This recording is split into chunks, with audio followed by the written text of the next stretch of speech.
Hey everyone, we all have things in our lives, whether it be possessions like money or certain items, jewelry, or our time and our hobbies and our outlets that are very, very precious to us. And to think of not having those things and to giving those things up would probably be one of the hardest things to do. Yeah, what if I told you that doing that engenders a crazy amount of love in Hashem's eyes and God's eyes, and also what it could do within our own marriage, family, community unit. This week's Torah portion, when Moshe is telling the Jewish people it's time to build this Mishkan, the temple, the temple, or the sanctuary, the tabernacle that we're going to build for God, and it says, "K'chu me'itchem truma," take from yourselves a portion and give it to God. And the Jewish people did, and they gave it, and it actually created a tremendous amount of love in God's eyes, where His Shekhinah, His presence, resided within it. But look at the words; they're very, very funny. K'chu, take, me'itchem, from yourselves, and give it to Hashem. What do you mean, take from yourself? You give it to God. You don't take it from yourself. Why am I taking something from myself? If I have it, I don't need to take it.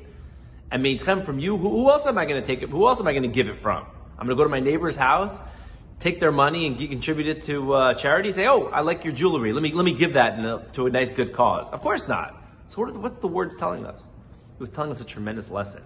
God was saying, take from yourselves that which you desire the most, your most prized possessions. If it was gold, silver, turquoise, whatever the different materials they had, the things that you love the most, and you give it, and the Jewish people did that, Hashem says, wow.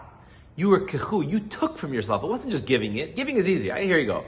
It's when something's hard and it hurts, but you take it and you give it. That, God says, you broke down your base desire, something that you didn't want to part from.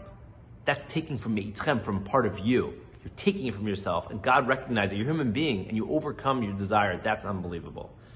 And the rabbis tell us that it may very well be that our base desires, the thing that we have the hardest times parting from, when sometimes we feel like it's not a good situation. I love doing this, I probably shouldn't. Maybe focusing on my social media with my family, I probably should pay more attention to them. But I love it, it's so good. Or I have this game I have to watch, but it's coming at the time of my child's birthday party or some other activity that I should be doing.